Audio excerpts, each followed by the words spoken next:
नमस्कार, आदाब। आज के इस प्रोग्राम में हम बात करेंगे कि ईरान का क्या प्लान है, किस तरह से वो युद्ध लड़ना चाहता है, उसका वॉर प्लान क्या है अ, और कितना कामयाब हो सकता है या नहीं। खैर ये तो ज़्यादातर बातें बात ही में पता चलती हैं और हर देश तो अपनी बड़ाई ज़्यादा करता है। दूसरी बात ये भी है कि अ, किस तरह से ये जंग हो सकती है। ईरान के पॉइंट ऑफ व्यू से, ईरान के जो प्लानिंग है, उस पे हम बात करेंगे। अ, अमेरिका दुनिया की सबसे पावरफुल मुल्क है, इकोनॉमिकली भी, मिलिट्रीली भी। मल्टीपोलर वर्ल्ड बन भी जाता है तब भी अमेरिका ही सबसे पावरफुल नंबर वन देश वही रहेगा। ऐसा लगता है जिस तरह की उसकी इकोनॉमी है, जिस तरह की उसके पास टेक्नोलॉजिकल डेवलपमेंट उसने किया है, उससे देखने से लगता है। हालांकि उसका इन्फ्लुएंस जो है पूरी दुनिया में बहुत तेजी से डिक्लाइन हो रहा है, इसी वजह से मल्टीपोलर वर्ल्ड भी बन। दूसरी बात ये कि उसके पास बेपनाह ताकत है, अगर वो चाहे तो एक ही साथ कई मुल्कों को बर्बाद कर सकता है। और हमने देखा कि उसने जिस तरीके से Vietnam, Cambodia, Laos, Afghanistan, Syria या लीबिया में जो कुछ भी किया, लेकिन बर्बादी से उनका आधा मकसद हल हुआ, पूरा तो नहीं हो पाया क्योंकि प्रो अमेरिकन रिजीम इन किसी देश में वो नहीं बना पाए और ईरान में रिजीम चेंज भी नहीं कर पाए काफी वक्त से। लेकिन ये होता है कि बर्बाद कर देने से वो मुल्क इनएफिशिएंट हो जाता है, खत्म हो जाता है। सालों के लिए, डिकेड्स के लिए सिविल वॉर फैल जाती है, लड़ाइयाँ होने लगती हैं। इराक में जैसे हम देख रहे हैं, सब पूरा शीराज़ा वहाँ का बिखर गया।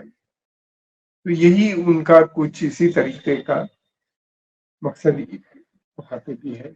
ईरान में भी लगता है जिस तरीके से मिलिट्री बिल्डअप हो रहा है, उससे तो लगता है कि ये जंग होगी आने वाले वक्त में।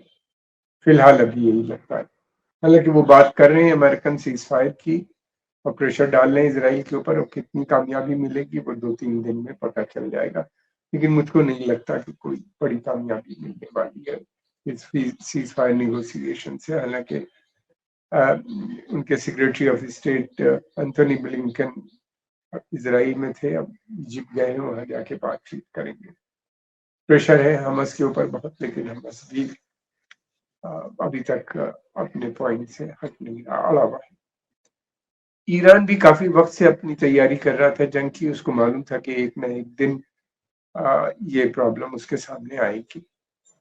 और दूसरी वजह ये भी है, वो ये भी कहते हैं कि अमेरिकन जो पॉलिसी है ईरान को लेकर, उसमें कोई बदलाव नहीं आया, वैसे ही है।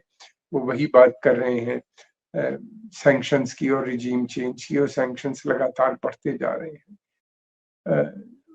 लेकिन ईरान की पॉलिसी ये है कि किस तरीके से सैंक्शंस के चलते हुए मुल्क में डेवलपमेंट होता रहना चाहिए और एक मिलिट्री पावर की शक्ल में इमर्ज हो जाना चाहिए उस क्षेत्र में, कम से कम, अगर ग्लोबल नहीं तो उस क्षेत्र में उनका मकसद है। और उनको इन दोनों सेक्टर में काफी कामयाबी मिली है।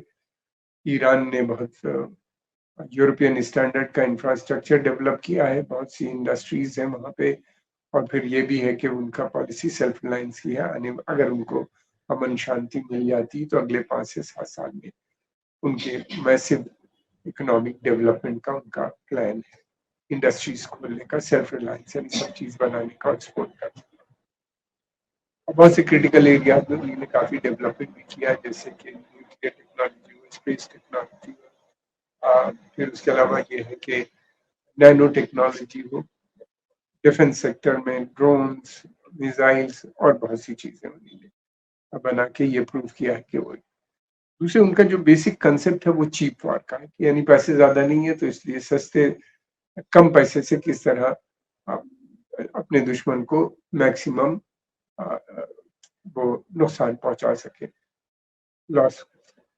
इसीलिए उन्हीं ने सस्ते ड्रोन्स और अलग अलग किस्म के ड्रोन्स बनाए, मिसाइल बनाए अलग अलग किस्म के। उनका क्लेम ये है कि उन्हीं ने हाइपरसोनिक मिसाइल भी बना लिया, जो कि बहुत मुश्किल काम है और ये बहुत कम देशों के पास ये टेक्नोलॉजी।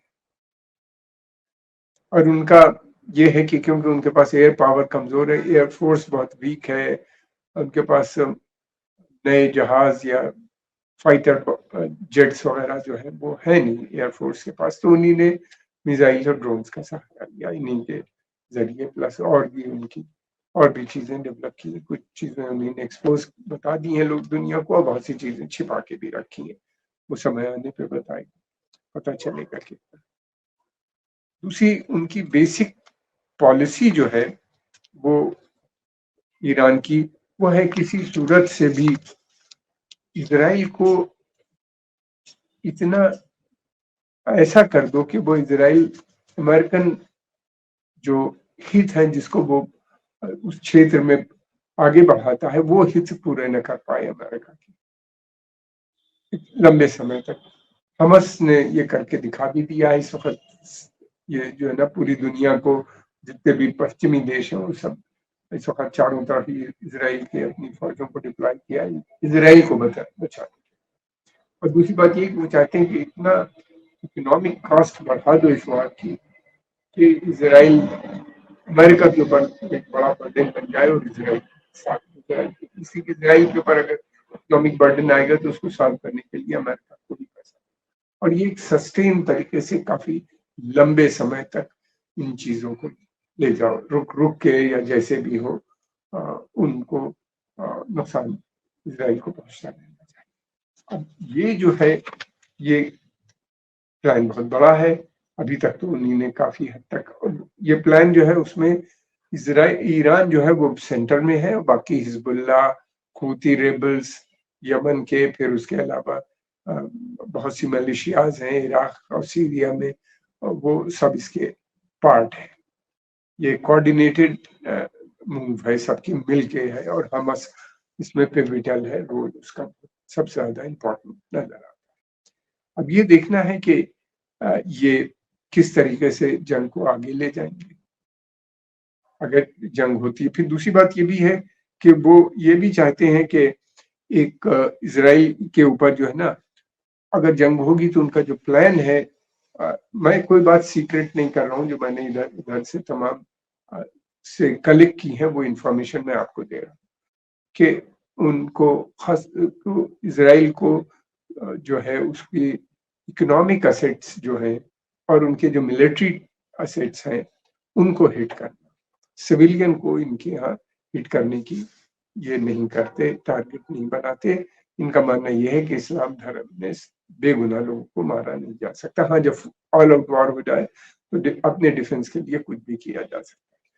फिलहाल जो प्रोग्राम है वो इनका यही है कि इकोनॉमिक टारगेट्स पे करो, और हम देख रहे हैं लगातार जो है हिजबुल्ला इन्हीं टारगेट्स पे कर रही है, या वो जो उनके जूइश सेटलमेंट्स हैं उसके अंदर गोलान हाइट्स में, नॉर्दर्न इसराइल के अंदर लगातार, जिसकी वजह से 1 लाख से भी ज्यादा इसराइलीज को नॉर्दर्न इसराइल बॉर्डरिंग टाउन है लेबनान से मिली, जहाँ पे हिजबुल्ला स्ट्रांग है, वहां से छोड़ के उनको अलग जगहों पर बसाया गया, मोस्टली होटल और दूसरी। दूसरा उनका जो है टारगेट जो है वो ये है कि उन्होंने कहा है कि अगर युद्ध होगा तो वो अमेरिकन जो मिलिट्री बेसिस हैं उस क्षेत्र के, उनको भी वो टारगेट करेंगे। और ये मिलिट्री बेसिस तमाम फैले हुए, इराक में भी हैं, सऊदी अरेबिया में भी हैं, कुवैत में भी हैं, बहरीन और कतर में तो उनकी जो सेंट्रल कमांड है, कतर के अंदर एयर हेडक्वार्टर है उसका सेंट्रल कमांड का, और बहरीन में ग्राउंड फोर्सेस का है। फिर उसके अलावा चारों तरफ उन्हीं ने अपने अमेरिकन ने अपने नेवल शिप्स, वॉरशिप्स को डिप्लॉय कर रखा है, जिसमें बहुत सोफिस्टिकेटेड मिसाइल्स और प्लेन्स हैं, फिफ्थ जनरेशन, सिक्स जनरेशन के। अगर उनका कहना ये, अगर इसराइल का अटैक होगा तो उसको प्रोटेक्ट करने के लिए उसमें भेजा है, मेडिटेरेनियन सी में भी, फिर उसके अलावा पर्शियन गल्फ में भी, और रेड सी पे भी, जहाँ पे हूती रेबल्स लगातार इसराइली और अमेरिकन कमर्शियल शिपिंग पे अटैक कर रहे हैं, और उनके मिलिट्री शिप्स पे भी अटैक किया है अमेरिकन के। तीसरा उनका बड़ा प्लान ये है ईरान का, जो वो कहते हैं कि हम ऑयल सप्लाई को डिस्टर्ब करने की पूरी कोशिश करेंगे और कर देंगे। वो ये कहते हैं, उनका दावा तो ये है। कितनी कामयाबी मिलेगी ये तो मैं नहीं जानता, वक्त बताएगा। ऑयल सप्लाई को डिस्टर्ब करने के लिए उनके कई प्लान हैं और उसके अंदर मैं समझता हूँ कि सबसे बड़ा रोल हूती रेबल्स का भी होगा। इनकी कोशिश होगी कि किसी सूरत से जो गल्फ ऑफ हॉर्मूज़ है जहाँ से ये पास होके पर्शियन गल्फ से बाहर जाता है तेल, उसको चोक करने की। क्या वो कर पाएंगे? इसलिए कि अमेरिकन ने वहां पे अपने नेवल शिप्स डिप्लॉय कर दिए हैं। दूसरा तरीका यह है कि हूती रेबल्स जहां से ये तेल निकल रहा है, रिफाइनरीज सऊदी अरेबिया हुई इन जगहों पे जहाँ पे है, उनको डिसेबल कर दे, उन पे अटैक कर दे, जैसे वो एक बार वो कर चुकी है सऊदी अरेबिया की ऑयल। ईरान ने ये कह दिया है कि वो जहां से भी उसके ऊपर अटैक होगा वो उस मुल्क पे जो अमेरिकन बेसेस है उनको टारगेट करेंगे।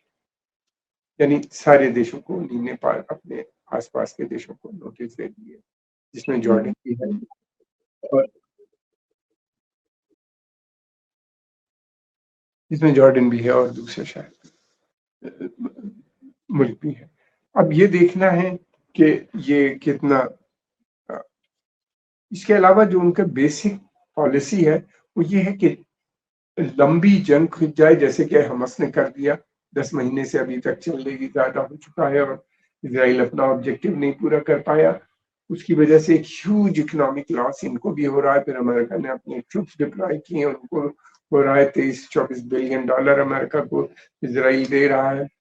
फिर उसके अलावा लगातार मिले जो है मिलिट्री सप्लाईज जो है वो बरकरार करे हुए है। अमेरिकन इसराइल के पास आ रही है वो सप्लाईज आ रही है, तो जिसकी वजह से अमेरिका के ऊपर भी ह्यूज बर्डन है और इसराइल के ऊपर भी है।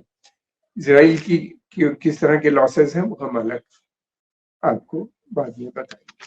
अब ये है कि अब जो है उनका ये है कि ये लॉन्ग टर्म प्लान है जो मैं समझता हूँ कि चलता रहेगा।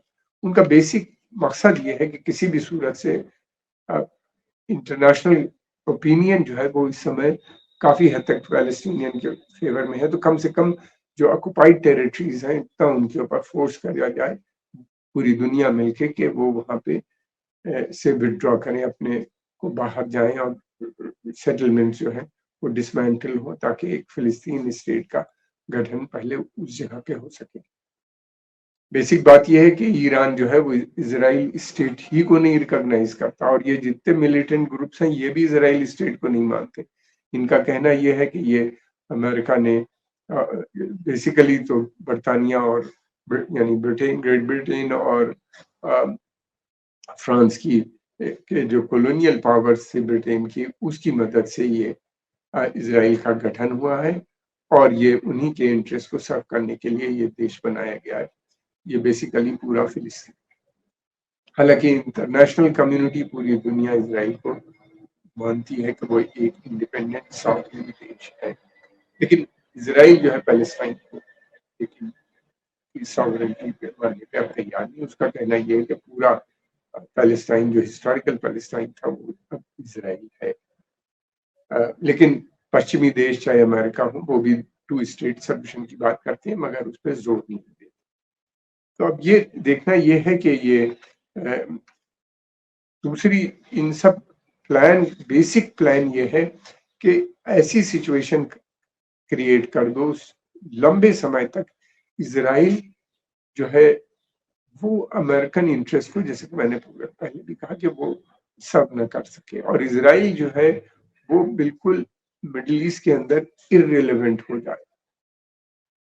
यानी उसके बेसिक पर्पस अरब अमेरिकन पश्चिमी देशों का ये है, यूरोप के, कि इजराइल उनका इंटरेस्ट सर्व करता है इसलिए वो उसको पैसा देते हैं। हालांकि और भी है क्योंकि ये बहुत स्ट्रेटेजिक लोकेशन है, तो कम से कम इतना कर दो कि ये उनका जो मकसद है, जो उनके ऑब्जेक्टिव्स हैं, जो उनके हित हैं पश्चिमी देशों के, उनको ये पूरा ही न कर पाए।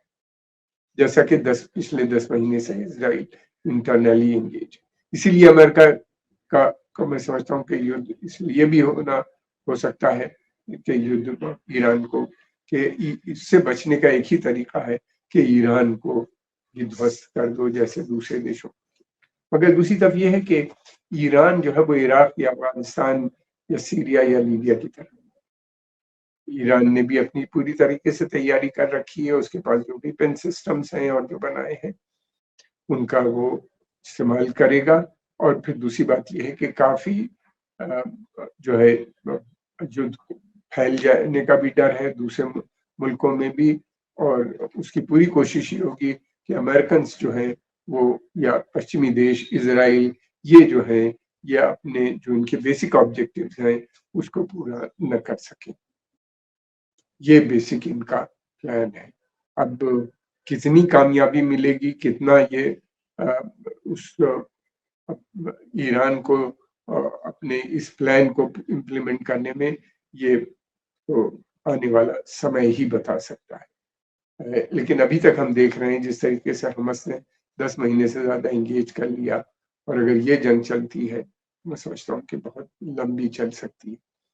जहाँ तक सवाल है कि रशिया, चाइना का, ये बार-बार लोग सवाल कर रहे हैं, मैं नहीं समझता कि कोई भी ये देश ईरान में के पक्ष में आके ईरान के लिए लड़ाई लड़ेंगे।